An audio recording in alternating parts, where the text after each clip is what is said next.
Hallelujah, সবাইকে জয় যিশু, ঈশ্বরের গুরুভোগ। তো আজকের আমরা প্রভুর চরণতলে আসতে পেরেছি। প্রভুকে অসংখ্য ধন্যবাদ করি, মনে প্রশংসা করি। তো কি বাক্য রয়েছে, তো তেমনি বলতে কি ঈশ্বর অবশ্যই সে বাক্য অনুসারে এই সন্তান দ্বারা তো যেমন সেবা করছে অবশ্যই করবে। তো আমি প্রার্থনাতে যাব। সর্বশক্তিমান ঈশ্বর পিতা, তোমার মহানামে ধন্যবাদ করি। পিতা স্বর্গ, পিতা সিংহাসন, পিতার পাদে তোমার চরণতলে প্রভু তোমার দাস হতে প্রার্থনা করছি। প্রভু যে সকল সন্তানরা রুটিন অনুসারে রোজ তারা আশীর্বাদের বার্তা, আশীর্বাদের বাক্য শুনছে প্রভু, তাদের জীবনে প্রভু সেই পজিটিভে পরিণত করো, আশীর্বাদে পরিণত করো প্রভু। যে সকল নতুন কি পুরনো জন প্রভু, যারা বিশেষ করে দেশ বিদেশের মধ্যে গভর্নমেন্ট যেমন কাজের মধ্যে রয়েছে তাদের জন্য প্রার্থনা, তাদেরকে ব্লাস কভার করো, তাদেরকে তুমি সুরক্ষিত রাখো প্রভু। প্রভুকে সর্বদাই আজকের যেই মুহূর্তে কি বাক্য ভোজন রয়েছে পিতাগো, তুমি তো বলবে, আমি তো না পিতাগো। এই প্রার্থনা নাসরতি প্রভু যীশু খ্রিস্টের নাম থেকে চালাম, আমেন আমেন। তো তেমনি আমি প্রার্থনাতে যাব, সর্বদা সেই বাক্য অনুসারে সেই প্রার্থনা যে আমি আজকের যোহান তার ৭ অধ্যায় ১৫ থেকে একদম ১৭ পদ পর্যন্ত শেয়ার করব। ১৭ পদ পর্যন্ত। হালেলুয়া। এখানে বলছে, তাহাতে জিহুদিয়ারা আশ্চর্য জ্ঞান করিয়া কহিল, এ ব্যক্তি শিক্ষা না করিয়া কি প্রকারে শাস্ত্র হইয়া উঠিল।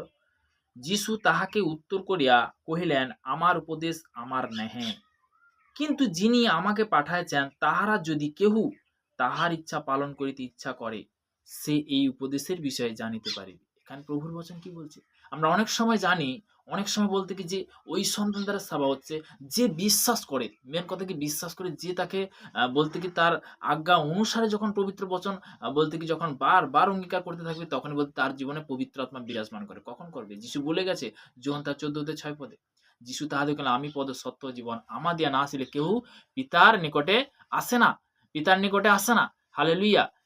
যদি আমরা তার একমাত্র পুত্র নাম নিয়ে যখন আমরা আরাধনাতে আসি, সাবাতে আসি, তখন বলতে কি আমরা সঠিকভাবে আমরা বলতে কি সেই ঈশ্বরের বচন আমরা জানতে পারি। এখানে পিতার বাক্য একটা একটা বাক্যর মধ্যে আমাদেরকে জানতে হবে, বুঝতে হবে।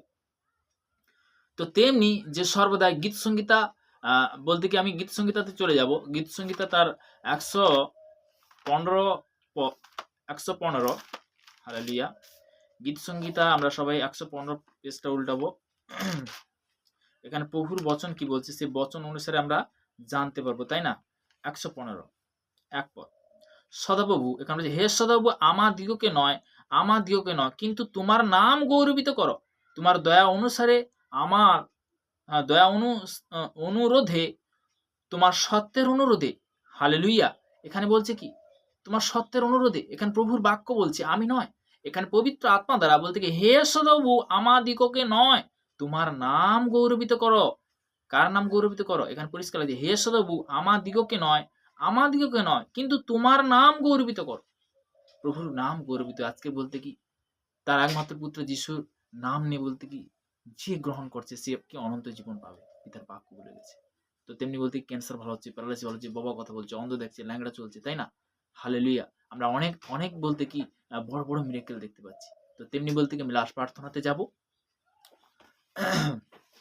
সর্বশক্তিমান ঈশ্বর পিতা, তোমার মহানামে ধন্যবাদ করি। পিতা স্বর্গ, পিতা সিংহাসন, পিতা পাদ, তোমার চরণ ধরে তোমার দাস হতে প্রার্থনা করছি পিতাগো। যে সকল সন্তানরা ইউটিউবের মধ্যে ফেসবুক রুটিন অনুসারে পিতাগো তারা যে আসছে প্রভুগো, তাদেরকে তুমি মহাম আশীর্বাদ করো পিতাগো, তাদের আনলিমিটেড আশীর্বাদ করো পিতাগো, তাদেরকে তুমি কৃপা করো প্রভুগো, তুমি কৃপা বানিয়েছো, তুমি মঙ্গলময় ঈশ্বর প্রভুগো। প্রভুগো দীর্ঘ আয়ু তুমি আশীর্বাদে পরিণত করো প্রভুগো। তারা 2026 সালে যাদের মধ্যে পজিটিভ শিক্ষা আছে প্রভুগো, তাদেরকে তুমি কন্ট্রোল করো, তাদেরকে তুমি সেই পথ সেই রাস্তা দেখো প্রভুগো। এই প্রার্থনা নাসরিতে প্রভু যীশু খ্রিস্টের নাম থেকে চালাম, আমেন আমেন। সবাইকে জয় যীশু। সবাইকে ঈশ্বর ভালো রাখুক।